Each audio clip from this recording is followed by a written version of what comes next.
സന്തോഷമാണ്. എന്റെ പേര് പ്രശാന്ത് എന്നാണ്.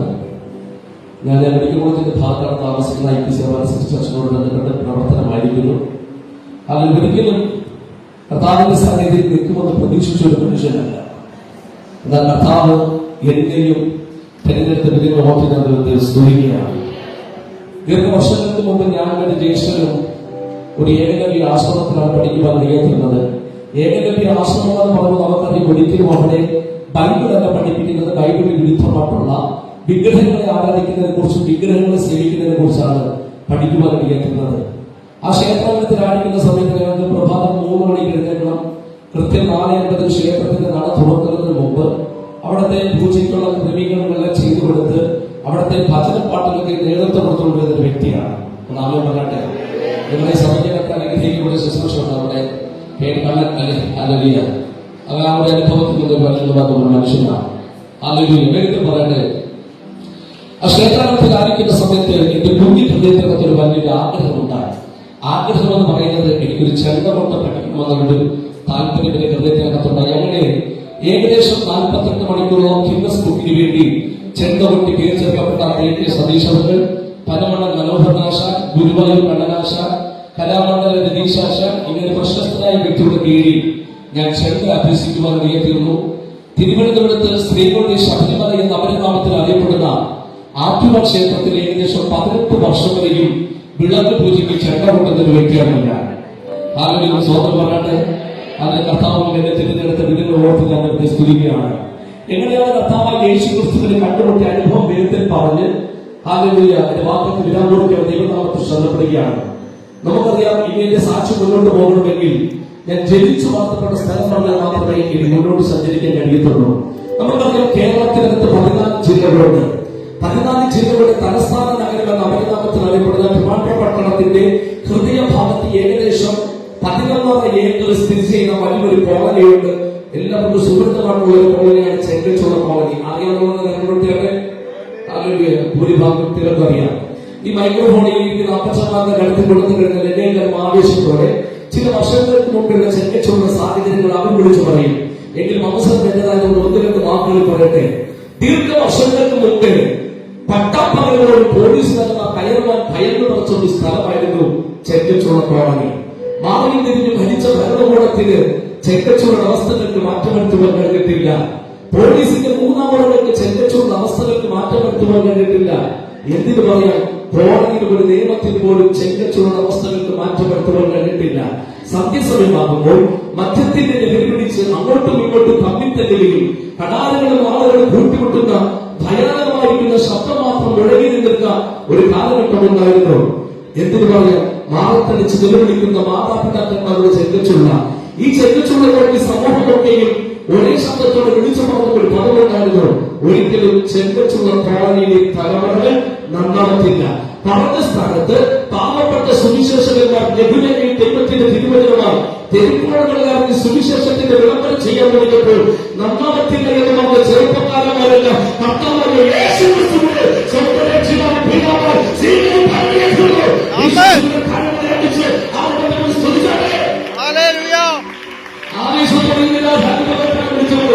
ഇന്ന് സന്ധ്യ സമയത്താണ് ഈ ചെങ്കച്ചോളുടെ തെരുവിലേക്ക് നടക്കുന്നതെങ്കിൽ മദ്യത്തിന്റെ ലഹരി പിടിച്ച് കടാരങ്ങളും വാളുകളും കൂട്ടിമുട്ടുന്ന ശബ്ദങ്ങളുമാകുന്നത്, വാളത്തടിച്ച് നിലവിളിക്കുന്ന മാതാപിതാക്കന്മാരുടെ ശബ്ദങ്ങളുമാകുന്നത്, നേരെ മറിച്ച് ഓരോ ഭവനത്തിന്റെ വെറ്റലുകളിൽ തമ്മിൽ അടിച്ച് കരങ്ങൾ പൂർത്തീകരിച്ച് ദൈവത്തിന്റെ ആരാധിക്കുന്ന ഒരു കൂട്ടത്തെ സ്വർഗ്ഗത്തിലെ പിടിവലിയേറ്റത് വിശ്വസിക്കുന്ന കരങ്ങളടിച്ച് അവരുടെ തിരിച്ചാണ് അഭിഷേകത്തിന്റെ അതിനായിട്ട് പ്രാർത്ഥിക്കുന്ന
എവിടെയൊക്കെ തകർന്നവരുടെ എന്നെയും നിങ്ങളെയും ദൈവിക നിയോഗത്തിന്റെ അഭിഷേകത്തിലേക്ക് നിർത്തിയിരിക്കുന്നത് പാരമ്പര്യമല്ല, പണമല്ല, പെണ്ണല്ല, പെരുമല്ല, ദൈവത്തിന്റെ കൃപയെന്ന് വിശ്വസിക്കുന്നത് മാത്രം ആ ദൈവത്തിനെ സ്തുതിച്ചാണ്.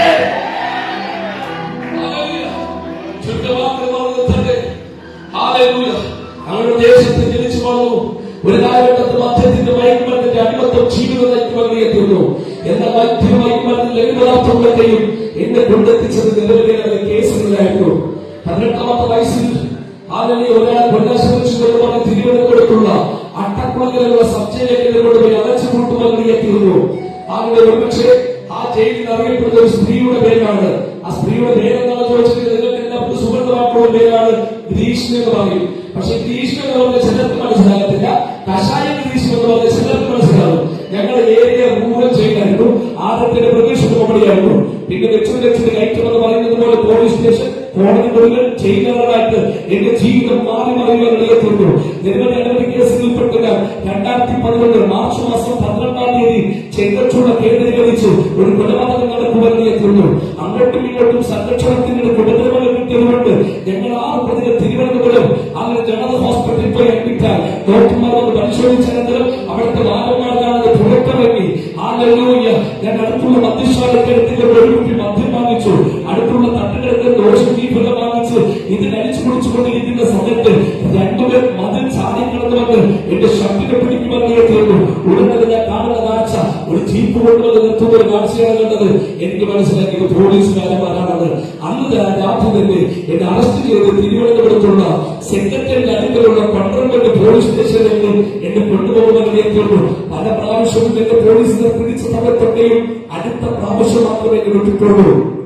ഇത് മനസ്സിലാക്കിയ ഒരു ന്യൂസ് പേപ്പർ പിടിച്ച് ഓഫീസിലൂടെ സ്ഥലങ്ങൾ തുറന്നുവാൻ തീർന്നു. അടുത്ത പ്രധാനമായപ്പോൾ ഒരു കൂട്ടം പോലീസിനെ കയറി വന്നു. ഉറങ്ങിക്കിടക്കുന്നതിനോട് ചോദിച്ചു, പ്രശാന്ത് എഴുന്നേക്കാൻ പറഞ്ഞു. എന്നിട്ട് ഒരു പോലീസിനെ പറഞ്ഞ വാക്ക് കേട്ടിട്ട് വെട്ടിപ്പോയി. എന്താണെന്നറിയുമോ? കഴിഞ്ഞ രാത്രിയിൽ സംരക്ഷണത്തിന്റെ ഇടയ്ക്ക് നിങ്ങൾ കുത്തിയവൻ മരിച്ചുപോയി. എനിക്ക് എന്ത് ചെയ്യണമെന്ന് എനിക്കറിയത്തില്ല. എന്റെ ഹൃദയത്തിനകത്ത് വളരെയധികം ഭയവും പ്രയാസവും വന്നു. പോലീസിനെ പറഞ്ഞു എന്റെ ഉടമസ്ഥമെല്ലാം ഊടി മാറ്റാൻ. അങ്ങനെ എന്റെ ഉടമസ്ഥമെല്ലാം ഊടി മാറ്റി വെച്ചതിന് ശേഷം പ്രത്യേക ഒരു സെല്ലിനെ കൊണ്ടുപോയി അടച്ചുകൊണ്ടി അല്പസമയം കഴിഞ്ഞ ഉടനെ ഒരു ബക്കറ്റിന്റെ വെള്ളം കൊണ്ടുവന്ന് ഞാൻ കിടക്കുന്ന സെല്ലിനകത്ത് ഒഴിച്ചിട്ടു. എന്നിട്ട് പ്രത്യേകം ഫ്രീസ് ചെയ്ത ഐസ്കട്ടുകൾ അതിനകത്ത് കൊണ്ടുവന്ന് അടിച്ചു പൊട്ടിച്ചിട്ടു. എന്തിനറിയാമോ? ആ ഒരു ഉടമസ്ഥ പോലും ഇല്ലാതെ ശരീരം മുഴുവൻ തണുത്ത് മരവിച്ചു വരുന്ന സമയത്ത് നൈറ്റ് ഡ്യൂട്ടി കഴിഞ്ഞ് കൊണ്ടുവന്ന പോലീസുകാരന്മാരെല്ലാം അതിനകത്ത് ഉപദ്രവിക്കാൻ തുടങ്ങി. നമുക്കറിയാം, ഒരു പ്രതിയെ കിട്ടിക്കഴിഞ്ഞാൽ ഏകദേശം 24 മണിക്കൂറിനുള്ളിൽ കോടതിയിൽ ഹാജരാക്കി റിമാൻഡ് ചെയ്ത് ജയിലിലെത്തണമെന്നാണ് ഇന്ത്യൻ നിയമം എന്ന് പറയുന്നത്. പക്ഷേ 6 ദിവസം വരെയും അതിനകത്ത് തന്നെ വിധികൾ ഉപദ്രവിക്കാൻ തുടങ്ങി. 1-ാം ദിവസം കഴിഞ്ഞു, 2-ാം ദിവസം, 3-ാം ദിവസം, 5-ാം ദിവസം പ്രഭാതം ഏകദേശം 2 മണിയായപ്പോൾ 12 പോലീസുകാരന്മാർ ഞാൻ കിടക്കുന്ന സെല്ലിനകത്തേക്ക് വന്നു. ഉറങ്ങിക്കിടക്കുന്ന വീട്ടിൽ വിളിച്ചത് പ്രശാന്ത് എഴുന്നേൽക്കാൻ പറഞ്ഞു. എഴുന്നേൽപ്പിച്ച് നിർത്തിയതിനു ശേഷം എന്നോട് പറഞ്ഞ് തിരിഞ്ഞു നിൽക്കാൻ. എന്നെ തിരിച്ചു നിർത്തി എന്റെ കഴുത്തിന്റെ ഈ ഭാഗം തുടങ്ങി പാദത്തിന്റെ അടിഭാഗം വരെയും മാരകമായിട്ടുള്ള ചൂട് വെച്ച് ശരീരം മുഴുവൻ അടിച്ചു പൊട്ടിക്കുവാൻ കേട്ടു. കഴിഞ്ഞില്ല. അത് കഴിഞ്ഞതിന് ശേഷം പഴയ റേഷൻ കടകളിൽ ഉപയോഗിക്കുന്ന പഞ്ചസാരക്കാരും ഗോതമ്പളക്കാരും മതിയാക്കാരും ഉപയോഗിക്കുന്ന 5 കിലോ ഭാരമെടുത്തൊരു പണിയെടുത്ത് ഒരു തോട്ടം നിരത്തിട്ട് അതിനകത്ത് വെച്ച് ചുറ്റിക്കെട്ടി കുടിച്ചു നിർത്തിയത് നട്ടനെ അടിച്ചു പൊട്ടിക്കുവാൻ ഇടയായിരുന്നു. കഴിഞ്ഞില്ല. അന്നത്തെ എസ് ആയിരിക്കുന്ന സന്തോഷ് കുമാർ സാറ് ഒരു ഫ്ലാസ്ക് ചേർന്നുകൊണ്ട് വെട്ടതിനു ശേഷം എന്നോട് പറഞ്ഞു കാലിന്റെ ഭാഗം മുഖത്തോട്ട് കയറി കിടക്കാൻ. എന്നെ പിടിച്ചു വലിച്ച് ആ ഫ്ലാസ്ക് ചേർന്ന് അകത്തോട്ട് കയറ്റി കിടത്തിയിട്ട് സന്തോഷ് കുമാർ സാറ് അതിന്റെ പുറത്ത് കയറി നിന്നിട്ട് എന്നോട് പറഞ്ഞു തിരിഞ്ഞു കിടക്കാൻ. എന്നെ തിരിച്ചു കിടത്തിട്ട് എന്ത് ചെയ്തോ? എന്റെ തലമുടിയെ കൂട്ടിപ്പിടിച്ച് വലിച്ചെടുത്ത് നാളം വെച്ച മൂക്കിന്റെ അടിഭാഗം വെച്ച് നടുമുക്കിനെ ചവിട്ടി ഒഴിച്ച് പഞ്ചസാര എനിക്ക് കലക്കി തന്നിട്ട് സന്തോഷ് കുമാർ സാറിനോട് പറഞ്ഞിരിക്കുകയാണ്, പ്രശാന്ത് നീ 25 വയസ്സ് പൂർത്തീകരിക്കത്തില്ല. എന്നാൽ കഴിഞ്ഞ ഡിസംബറിൽ 36-ാമത്തെ വയസ്സ് പൂർത്തീകരിക്കാൻ ഒന്നുകൂടെ പറഞ്ഞ് ഇന്നലെ കഴിച്ച ഭക്ഷണത്തിന്റെ ദൈവത്തിന്റെ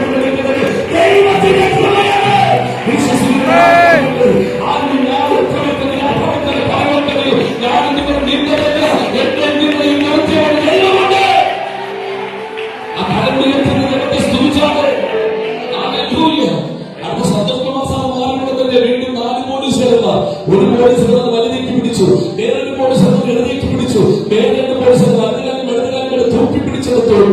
എന്നിട്ട് കുഞ്ഞുങ്ങളെ തൊട്ടിൽ താട്ടുന്നത് പോലെ ആത്മാ വേണ്ടി തുടങ്ങി. ആദ്യ ഫോഴ്സ് കൂടിയുള്ളത് എന്റെ ചെറുതേക്ക് വലിച്ചെടുത്തു. അതുകൊണ്ട് നിലത്ത് വീഴുന്ന സമയത്ത് നിങ്ങൾ വിശ്വസിച്ചാലും ഇല്ലെങ്കിലും ഞാനൊരു സത്യം വിളിച്ചു പറയാം, ഞാനൊരു ദൈവ ശബ്ദം കേട്ടു. പക്ഷെ അന്ന് ദൈവശബ്ദം കേൾക്കേണ്ടത് എങ്ങനെയാണെന്ന് എനിക്കറിയത്തില്ല. മറ്റുള്ള പ്രതികളെല്ലാം വൃത്തിഹീനമാക്കിയിട്ടിരിക്കുന്ന ബാത്റൂമിനകത്ത് കയറി, കക്കൂസിനകത്ത് കയറി, ഉടുവസ്ത്രങ്ങളും ഇല്ലാതെ മുഴങ്ങലിനെ പടക്കി ഞാൻ പ്രാർത്ഥിക്കാൻ തുടങ്ങി. ഇന്ന് പ്രാർത്ഥിക്കുന്ന പ്രാർത്ഥനയല്ല അന്ന് ഞാൻ പ്രാർത്ഥിച്ചത്. ഞാൻ സേവിച്ചുന്ന ദേവിമാരെ ഉണർന്നു വിളിച്ച് കരം തുടങ്ങി. സർവധർമ്മ പരിധിച്ച മാവേകം ശബ്ദമർക്ക അഹംസർവ ഭാവിന്റെ ഘോഷിച്ച മാംസിക സകലഭാവത്തെയും ചൊല്ലുന്ന ദേവന്മാരെ ഈ കാലഘട്ടത്തിന്റെ അകത്തളങ്ങളിൽ നിന്നും എന്നോട് വിടുവിക്കണമെന്ന് ഒരാശ്വാസം കിട്ടുന്നില്ല, ഒരു സമാധാനം കിട്ടുന്നില്ല. ഞാൻ ചിന്തിച്ചു, മാതാപിതാക്കന്മാർ ചെയ്ത വ്യക്തമാണ് ഇത്രയും കഷ്ടം അനുഭവിക്കുന്നത്, ഗുരുക്കന്മാർ ചെയ്ത വ്യക്തമാണ് ഇത്രയും കഷ്ടം അനുഭവിക്കുന്നത്.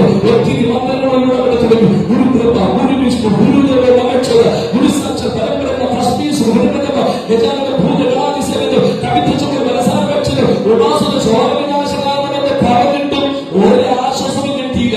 പിന്നെ ഞാൻ മന്ത്രം പറയുന്നത് നിർത്തി ഉറക്കെ നിലവിളിക്കാൻ തുടങ്ങി. ഇത് നടക്കുന്നുണ്ടെന്ന് വിട്ടുവിക്കുന്നത് അത് ഹൃദയത്തിന്റെ ഒഴുക്കത്തോടുള്ള നിലവിളിയായിരുന്നു. ആ ഹൃദയത്തിന്റെ വേദനയോടുള്ള നിലവിളിയായിരുന്നു. പ്രശ്നമായി ഹൃദയപ്പെട്ട ഒരു കാര്യം മനസ്സിലായത്, ദൈവത്തിന്റെ വചനങ്ങളിൽ നിന്ന് ഹൃദയം കുറിഞ്ഞിലേക്ക് മനസ്സ് പറഞ്ഞവരെ രക്ഷിക്കുന്ന ദൈവം ഇന്ന് പറഞ്ഞാലോ ഇതിനകത്ത് വന്നിട്ടുണ്ട്. വിശ്വസിക്കുന്നത്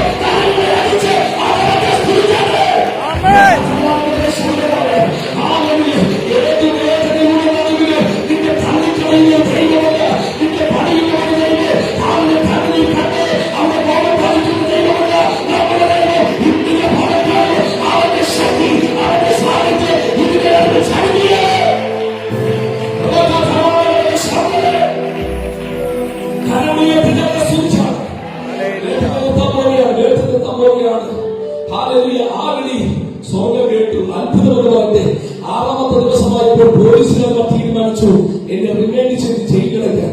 വീണ്ടും തിരുവനന്തപുരത്തുള്ള ജനത ഹോസ്പിറ്റലിലേക്ക് എന്നെ കൊണ്ടുപോയി മെഡിക്കൽ ചെക്കപ്പിന് വേണ്ടി കൊണ്ടിരുത്തി.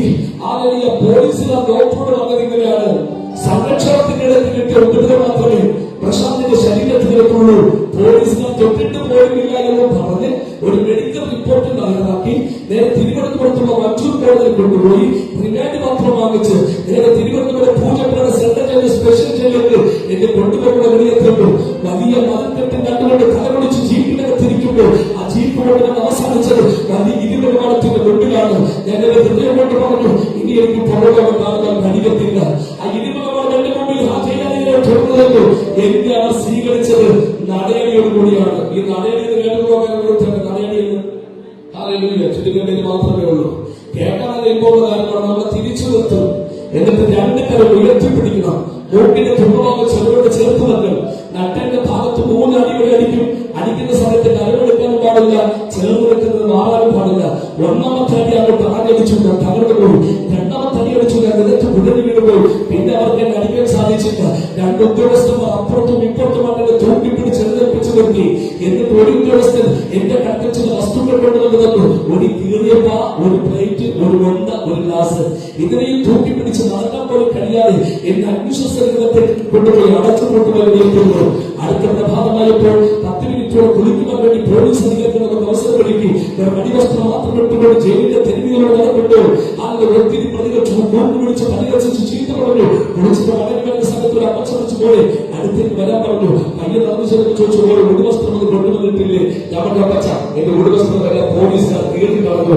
എന്നാൽ അദ്ദേഹത്തിന്റെ കയ്യിൽ കൊടുത്തുകൊണ്ടാണ് അതിൽ തീരെ കയ്യിൽ കിട്ടുന്നു. അത് കൊടുത്തുകൊണ്ട് ജയിൽവാസം ആരംഭിക്കാൻ തുടങ്ങി. ചില ദിവസങ്ങൾ കഴിഞ്ഞപ്പോൾ, ചില ആഴ്ചവട്ടങ്ങൾ കഴിഞ്ഞപ്പോൾ, ചില മാസങ്ങൾ കഴിഞ്ഞപ്പോൾ തകർക്കപ്പെട്ടവരാൽ കാലഗ്രഹത്തിന്റെ അകത്തളങ്ങളിൽ പൈശാചിക മണ്ഡലം എന്ന് ഒതുക്കിക്കൊണ്ടി ഒന്നുകൂടെ പറഞ്ഞു കഴിഞ്ഞാൽ മദ്യവും മയക്കുമരുന്നും ലഘുപദാർത്ഥങ്ങളും എന്റെ ജീവിതത്തില് ആളുകൾ തിരുവനന്തപുരത്തുള്ള സംഘടനകൾക്ക് ഒതുക്കിക്കൊണ്ടുവരേണ്ടിയുള്ളൂ.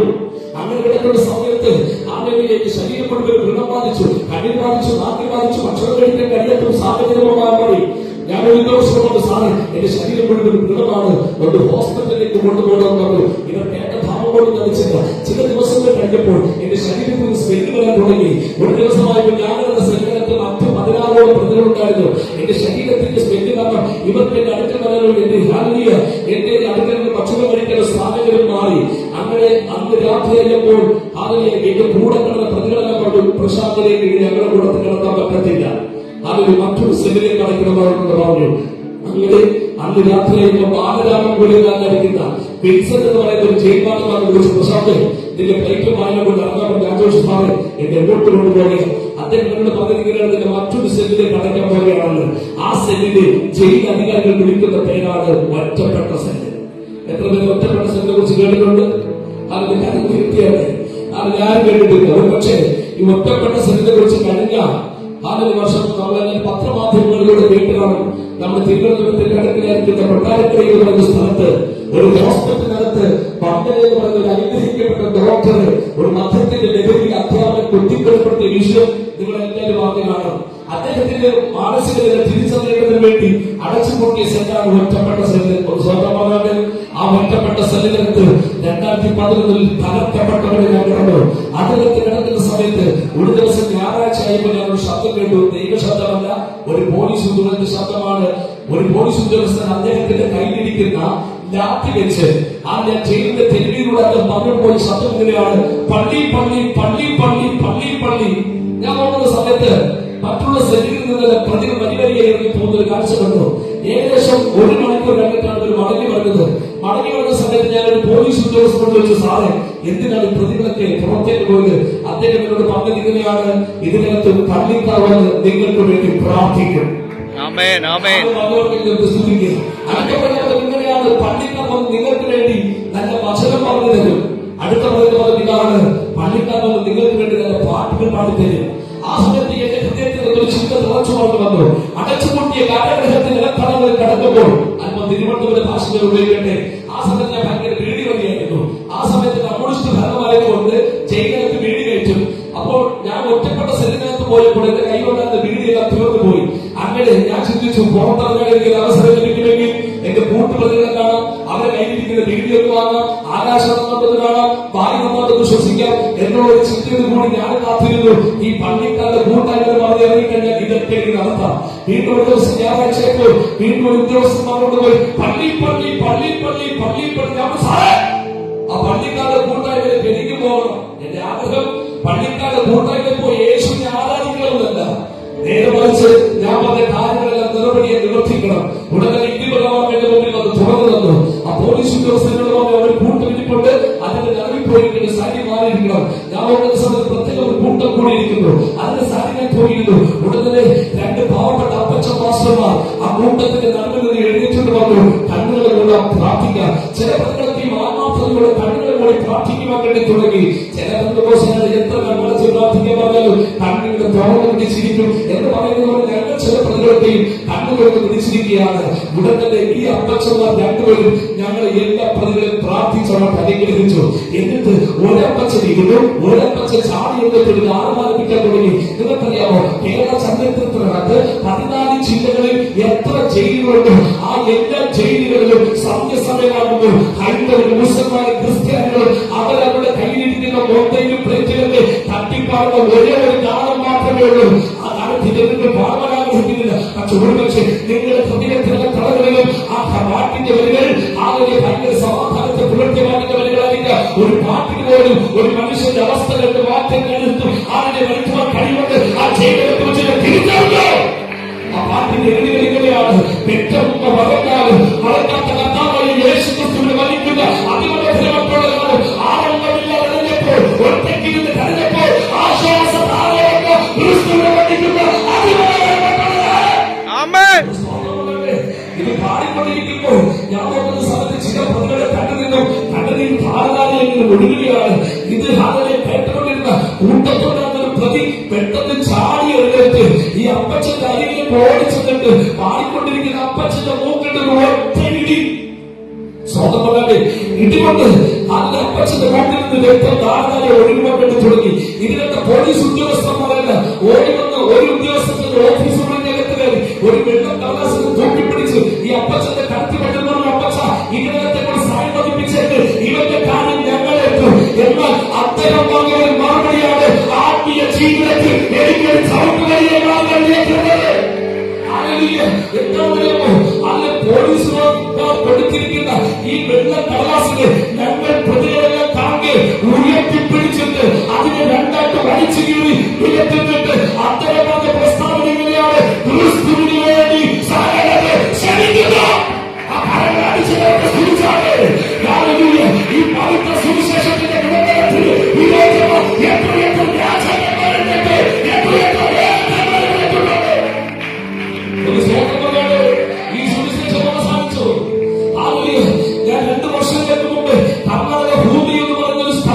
ഒരു യോഗം പ്രസംഗിക്കാൻ വേണ്ടി പോയി. ഞാൻ പ്രസംഗിച്ചുകൊണ്ടിരുന്ന സഭയുടെ മറ്റൊരു സഭയുണ്ട്. നിങ്ങൾ കേൾക്കണോ? ഒരു പകൽ പട്ടപ്പകൽ ഒരു കൂട്ടം സുവിശേഷ വിരോധികൾ ആ സഭയ്ക്കകത്ത് വന്നിട്ട് ആ ദേവദാസന്റെ കഴുത്തിൽ ചേർത്ത് കൊണ്ടുകളഞ്ഞു. എന്നിട്ട് അവർ അവിടെ ഒരു പോസ്റ്റർ തയ്യാറാക്കിച്ചു, കർണാടക ഹൂബിളിയിൽ സുവിശേഷം ഞങ്ങൾ അനുവദിക്കത്തില്ല. എന്നിട്ട് മരണപ്പെട്ടു പോയ അദ്ദേഹത്തിന്റെ രക്തമെടുത്ത് ആ പോസ്റ്ററിന്റെ മുകളിൽ മുഴുവൻ പൂശി വെച്ചു. അവൻ പറഞ്ഞിട്ട് അതിന് കേൾക്കണോ? അതേ വർഷം തന്നെ മരണപ്പെട്ടു പോയ ആ ദൈവദാസന്റെ മകൻ വീണ്ടും സഹായത്തിനായിട്ടുകൊണ്ട് സമാചാരത്തെടുത്ത് വീണ്ടും പ്രവർത്തിക്കാൻ തുടങ്ങി. ദൈവത്തിന്റെ പരിശുദ്ധാത്മാവേ നമ്മുടെ മാറ്റിവച്ചിരിക്കുന്നത് സോഷ്യൽ മീഡിയയിലൂടെ കർണാടക ഭാമയിൽ പറഞ്ഞ സ്ഥലത്ത് ഏത് സഭ മുഴുവൻ മതിച്ചെടുത്ത് അവരുടെ മതത്തിന്റെ പ്രതിഷ്ഠ കൊണ്ടുവന്ന് വെച്ചു, അവരുടെ മതത്തിന്റെ കൊഴിമാറ്റി വെച്ചു. എന്നിട്ട് നാഗൂർ പട്ടണം മുതൽ തളവ പട്ടണം വരെ അവർ എഴുതി ഒട്ടിച്ച പോസ്റ്ററുകളെയാണ് ഞങ്ങൾ ഈ ദേശത്ത് ഒരു സഭകളും ഞങ്ങൾ അനുവദിക്കത്തില്ല. വീണ്ടും അധിവാസികൾ വീണ്ടും പോയപ്പോൾ ഞാൻ കണ്ടത് കേട്ടത് നടന്നുകൊണ്ടാണെന്നോ എവിടെയാണ് സഭ കെട്ടി പീഡനമുണ്ടായത്? അതേ വർഷം തന്നെ ദൈവം ആ ദേശം തെരഞ്ഞെടുപ്പിച്ചത് ഏകദേശം 25 ദൈവസഭകളാണ്. എവിടെ ദേശത്തിന് സഭക്കെതിരാൽ അവരുടെ പ്രവർത്തനം ഏർപ്പെടുമ്പോ അവരുടെ ദൈവസഭയെ വിശ്വസിക്കുന്ന കാലടിച്ച് അവരുടെ സ്തുതിക്കാതെ ആത്മാവിനെ വിളിച്ചു പറയുക. ഈ 12 മണിക്കൂർ ആരാധന ഇതിനകത്ത് നടക്കുമ്പോൾ ഒരു കൂട്ട സുവിശേഷ വിരോധികൾ ഇതിനകത്ത് വന്ന് ഈ അഭിഷേകങ്ങളെ പ്രസംഗിക്കുന്ന എന്റെ കരുത്താൻ ആർക്കുവാന്റെ ആത്മാവിനെ പ്രവർത്തനം വിളിച്ചു പറയുക. ആ നിമിഷത്തെ അതിന്റെ തലമുറയെ വിശ്വസിക്കുക. അടിച്ച് അവരുടെ സ്തുതിച്ചാട്ടെ അവരുടെ പ്രകടിക്കുന്നത് ഇതിനകത്ത് ചില മാതാപിതാക്കളെ പ്രകടിക്കുന്ന ചില തലമുറയെ ഇന്ന് പറയാൻ പുറത്തു വരട്ടെ. വിശ്വസിക്കുന്നത് എനിക്ക് കഴിയുന്നതാണ്, എനിക്ക് കഴിയുന്നതിനാണ്.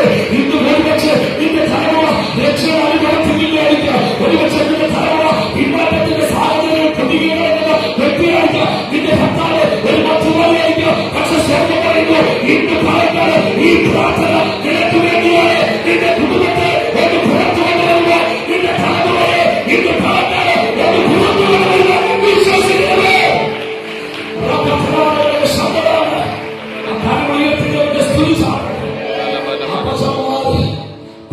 ക്രിസ്തുവിന് വേണ്ടി സകലം ചൊല്ലിക്കുന്നു. എന്റെ ഹൃദയത്തിൽ അത് ഭയങ്കര ചലനമുണ്ട്. ഒരു ദിവസമായപ്പോൾ നീലവൈകിട്ട പുതിയ ഒരു പുസ്തകം തന്നു. ഞാൻ അടച്ചുപൂട്ടിയ ജൈവത്തിലത് വായിക്കാൻ തുടങ്ങി.